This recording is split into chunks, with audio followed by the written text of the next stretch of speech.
Now, as we've been reporting in our lead story, it is likely to continue to be tense at tertiary institutions today as students vow to intensify protests demanding that those with historic debt be allowed to register and that historical debt is actually cancelled.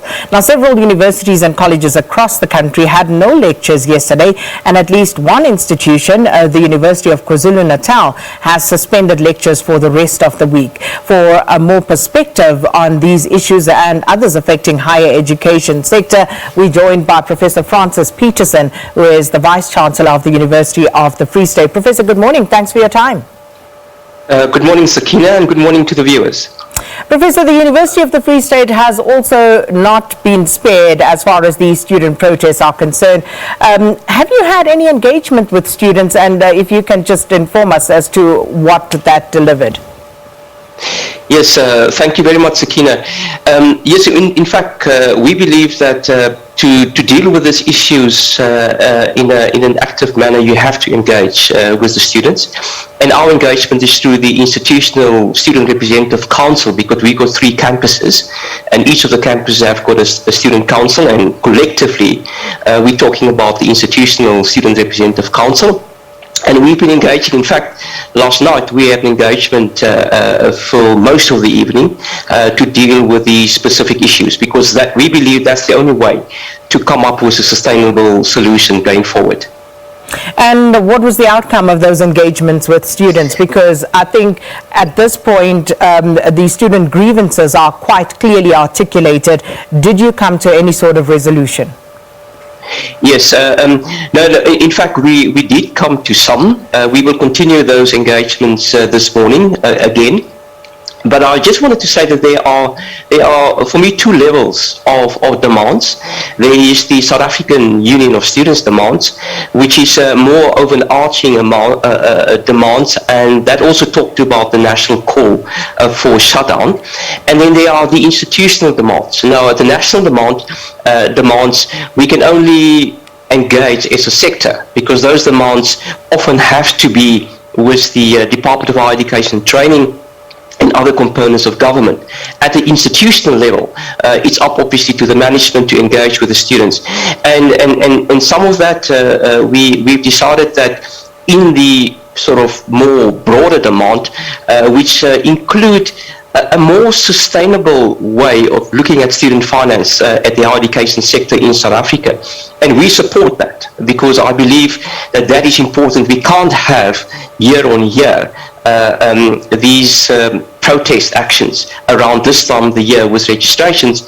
And I think it's unfair if you have students that are academically eligible to enter the university, and due to funding they can't. So we need to look at that. So against that background, last night we said that because that is important also for the institution, we will suspend academic activities for the rest of the week.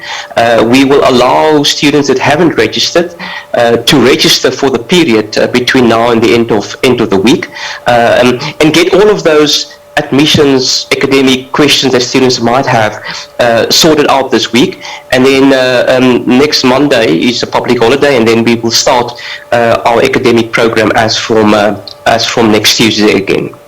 Professor Petersen, the public has been rather scathing, very critical of the way in which the Department of Higher Education has dealt with this particular crisis, in that people would have anticipated that there would be a great anticipation of the sort of protest that we see right now.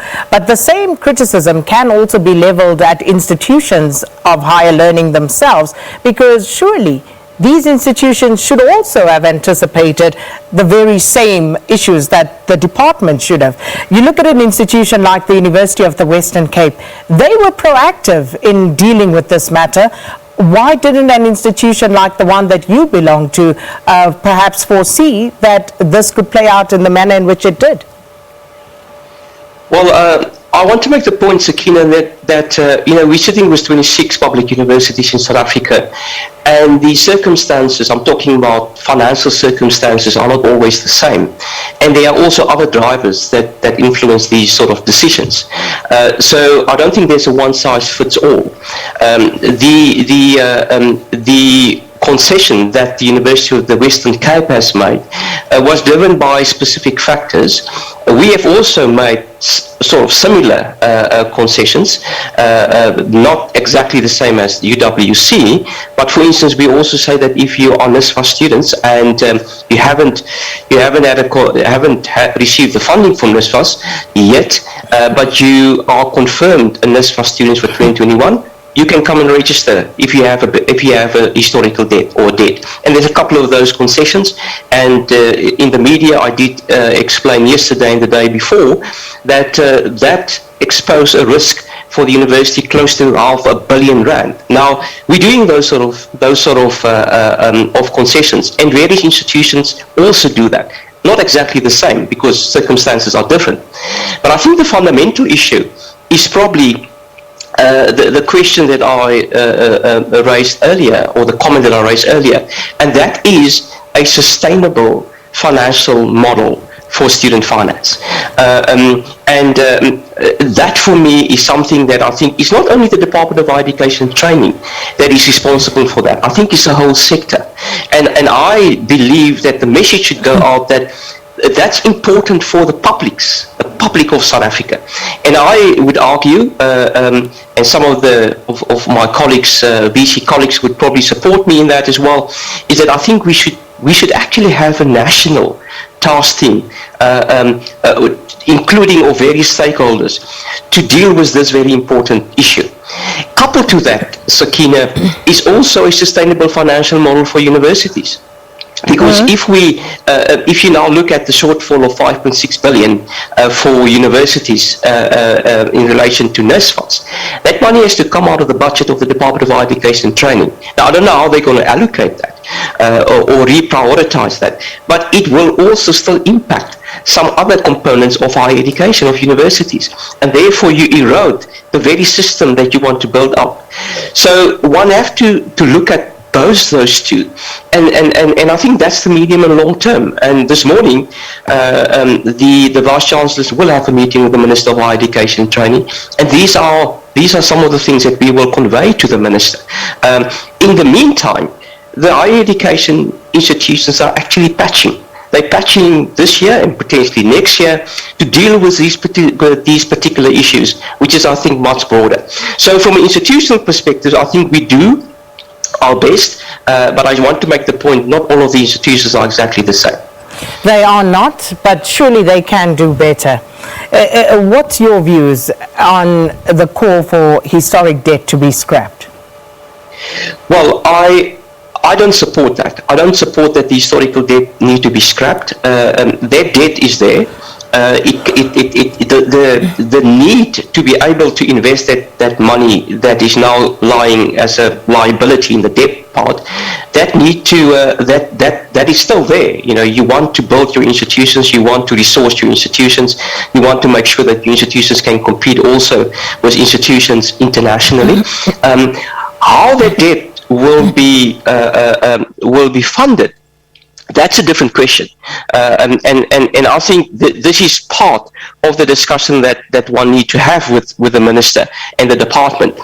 The current debt, if you call historical debt, debt is debt, but the historical debt, that's the terminology that's been used, that's currently over 10 billion rand for the system, for the sector, and we can't just scrap it, because I don't think that would be the right thing to do. We need to find ways to say, well, how can we fund that debt so that institutions can be brought back at the level that they should be operating.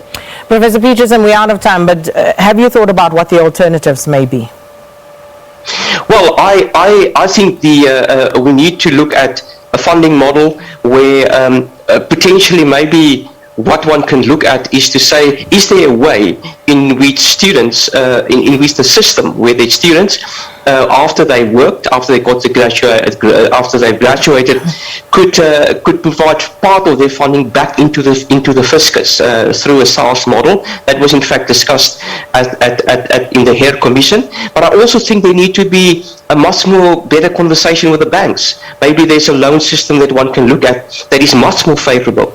But you can't have a system where you have only inflow, but there is not a flow back to fill that up, and I think that would be the basic principles that I think one should move to, but that's still an opportunity to be discussed in a broader context.